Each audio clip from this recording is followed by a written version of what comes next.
rest area, or travel plaza.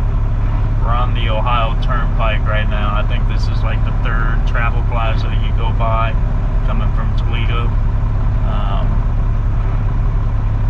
Sign right there says I'm close to Amherst, half a mile, so that gives you that. So yeah, we dropped off our bucket in Michigan and we picked up 2 old ones, bringing them back to New Jersey right now, and it's currently raining at the moment, but actually it is slowing down, so we'll go outside here in a minute, but we're just parked over here, sort of in the middle. I love to have me a sleeper like that. They need to bump up the length laws here. If a bus and an RV can be 45 feet long, why can't I? So if they do that, I'll gladly put a bigger sleeper behind here, but they'll never do that because that won't make any sense. Anyways, so yeah, we're just gonna take a 30. I might get my lunch here, walk around, go use the bathroom, but I guess while it's not really raining right now, it's off and on rain. Let's show you what they are. They're just, it's the same thing but old and dirty.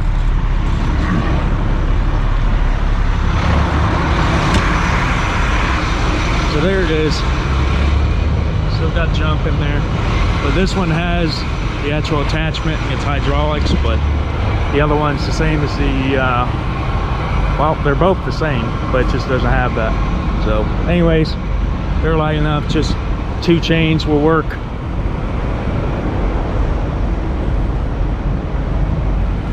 I had to double up on the chain over here because going up over the top, I wasn't long enough for just one, so I have 2 chains there. But it's all doing good. Yeah, truck's doing good, but oh yeah, I feel bad for that guy over there. Can't really see him, but DOT is harassing him at the moment. His truck is smoking a little bit. Nope, you can't see there. His truck is smoking a little bit out the exhaust, and I don't know if he's bothering him about that or something else, but yeah, I felt bad. Anyways, what I was gonna say is I have pulled the trigger to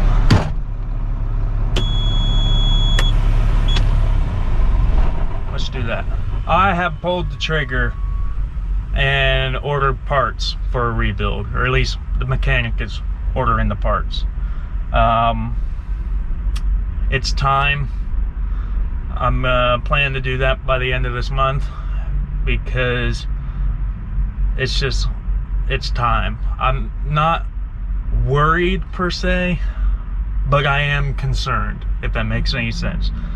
This truck has 21,616 engine hours, and like I said before, the previous owner idled it a lot, mostly through the nights to stay cool, because he worked this truck down in Louisiana and Texas, so he needed his air conditioning. I don't blame him.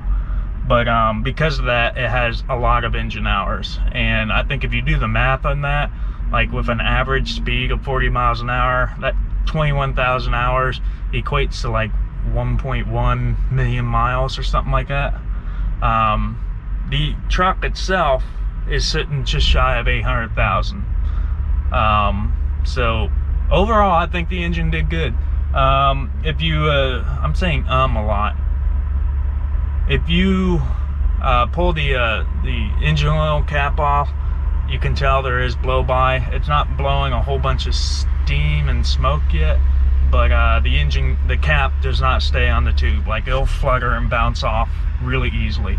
So it's getting some blow by. I checked the oil on it the other day. Oil's fine, but when I was driving, I guess I didn't lock the dipstick, and I drove for maybe an hour or so, and then I went to get some fuel, and when I pulled off to get fuel, the entire left side of the truck was covered in oil. And I guess the dipstick, because I didn't lock it and there's a little bit of blow by it, it pushed the dipstick out just enough to where the oil was basically spitting out of the dipstick, and it just made a mess all the way down the side of the truck. So that was kind of a wake-up call on that, and I think it's just time to get it done. I knew I was going to be doing it here soon, and actually in this outing that I'm out right now, I wanted it to be a goal to be able to work as much as I can, save up as much as I can to be able to do the engine rebuild and still be comfortable. I know parts wise we're looking at about $9,000 to $10,000 worth of parts, as well as extra stuff to throw on there, and then labor on top of that, which will be I'm trying to remember what you quoted me. I think all in all, my guess by the time we're done with this, I'll be about 15 grand for the engine rebuild. So that's gonna hurt, but it will make me feel a lot better coming into the winter, where I may be idling the truck for heat if it gets really cold, and then just, I'd like to believe, less stress to where I won't be worried that I'm gonna break down out there in the middle of nowhere. There's always still chances of a breakdown, but that will make me feel so much better. So we'll do that. We'll tackle all the other stuff that's related to it. So we might even replace, we will replace water pumps and stuff like that. Maybe even power steering. Might look into the air compressor, see if we want to replace that, or see if there's a rebuild kit for it. The turbocharger is a remanufactured that I think was installed at about 500,000 miles. So I guess we'll just have to look to see what the bearings look like in it and see if that's something we want to look into or not. But yeah, it's just anything that comes off of that truck or anything that we get close to, we're gonna look to see if it's if it'd be smart to do it. Things like the fuel system, injectors, fuel rail, fuel pump, anything like that. So it's going to be an expensive endeavor, but I'll feel a lot better at the end of it. In the meantime, I'm going to go get some food now, go to the bathroom, and sit here for the rest of the break. So I'll talk to you guys here later.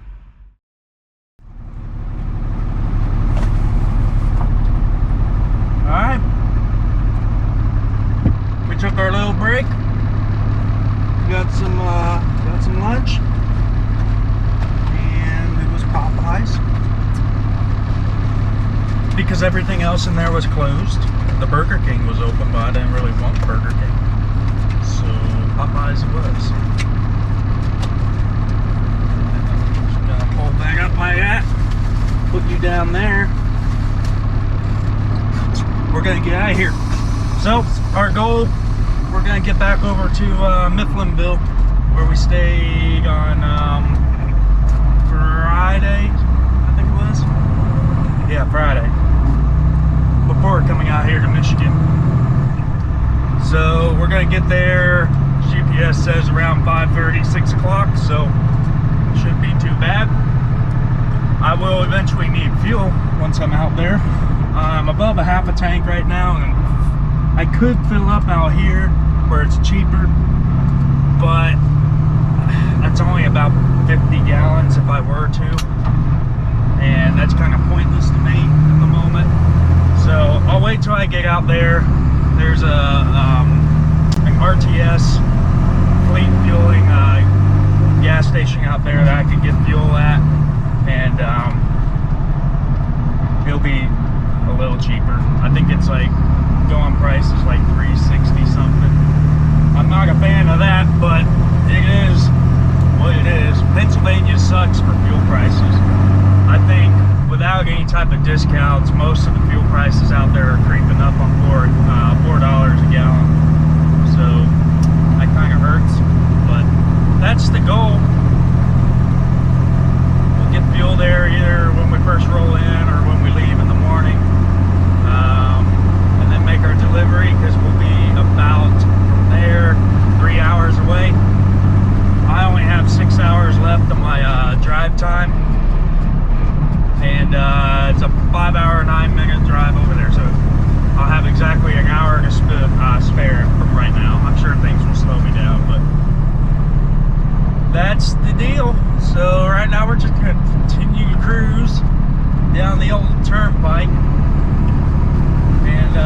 jump on 80.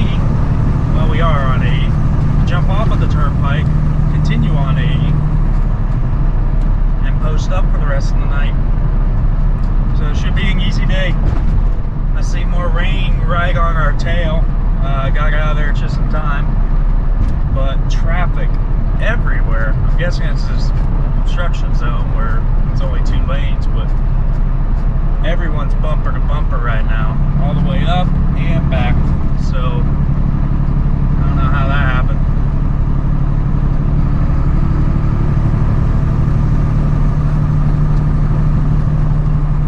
Anyways, that's it. Like I said, I'm gonna cruise, and I'll talk to you guys here later.